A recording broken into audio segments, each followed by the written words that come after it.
In this week's Torah portion, we learn about an evil prophet, a talking donkey, and learn an incredible lesson on how to balance our individual private lives with our public communal lives. Shalom, my friends. This is Akiva Gersh with Israel in 5, where we give you everything Israel in 5 minutes. Please like and subscribe. And if you have any questions, want to keep the conversation going, please do so below in the comments. This week's Torah portion is called Balak, and he is the name of a king. Balak is the name of a king who wants to defeat the children of Israel, but he's heard that they have defeated other nations militarily on their way to the land of Israel, and realizes that he cannot defeat them militarily. So what does he do? He sends messengers to an evil prophet named Balaam to come and curse the children of Israel and defeat them that way. Now, long story short, it's very, very interesting. Even though Balaam is evil, and he would be more than happy to curse the Israelite people, he knows that his power comes from God, and he even says that. And he says to the messengers of Balak that, look, whatever God puts in my mouth, that's what I'm going to say. You want me to curse, but I can't decide that. Whatever God puts in my mouth. Right, so it's a very interesting thing. Again, even though he's evil, he does have this side of him that recognizes everything comes from God, and anything he does and anything he says even comes from God. Now, eventually, even though God doesn't want him to go at first, eventually God says, yes, okay, you can go, but it wasn't really what was meant to be. It wasn't the ideal, and that's why on his way, on Balaam's way to meet Balak, he's on his donkey, and there's an angel in front of the donkey, kind of blocking his way. And Balaam doesn't see the angel, but the donkey does.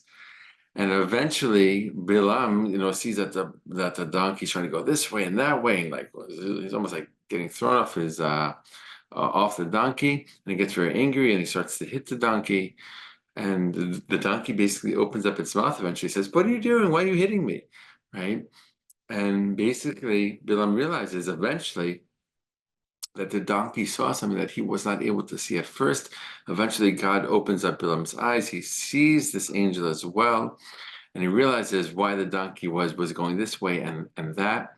And he realizes that this is not the ideal thing to do. This is not really what God wants him to do, but he's letting him go, but again wants Balaam to know that he will only say what God wants him to say.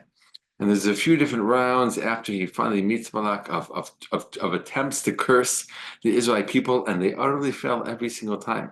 Anytime he opens up his mouth to curse, the words that come into his mouth from God are only blessings.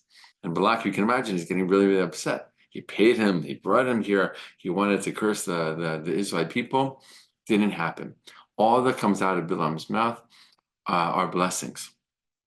And one of the blessings that comes out of Balaam's mouth are these words: how great are the tents of Jacob. Ma tov olecha Yaakov. Right? How great are these tents, right? So what are so great about these tents, right? What were so special about the tents of Jacob? So what we learned, why they were so great, is because even though there were so many that right next to each other, right? There was this massive nation traveling through the desert, and when they camped, there were tents right next to each other, right? Very, very close. But they set them up in a way that the entrances of the tents never faced each other. Right? That there were one after the next, after the next, after the next, but all the entrances faced a different way. So there's no two entrances facing each other. So that when someone comes out of their tent, if the other tent facing them was open, they couldn't see into the tent. There was no opening to see into. Right? So they set it up in a way that while they're all together in this traveling large community, they still have their privacy. They still have their private life. Right? And this is this beautiful illustration of this balance between the community and the individual, right? The public and the private. Yes, we're part of a community, and we should feel connected, and we should do our part and help out the community and think about the community so much in our everyday lives, but we also have a private life, and that's okay. We're also individuals.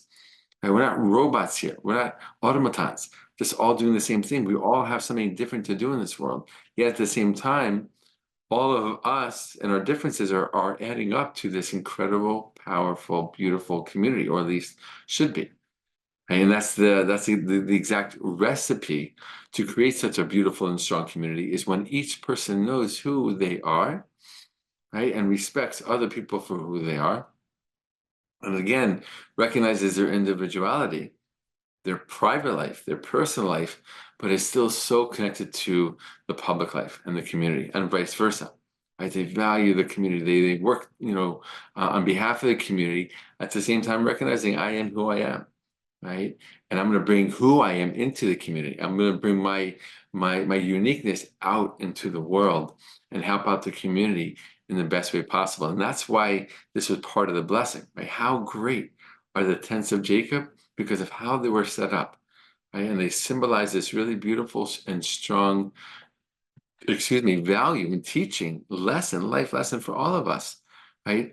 Of how to balance the public and the private, the community and the individual. We should all be blessed to take this lesson into our own lives and strengthen our personal lives and strengthen our communal lives to the best of our abilities. All the best, and be well.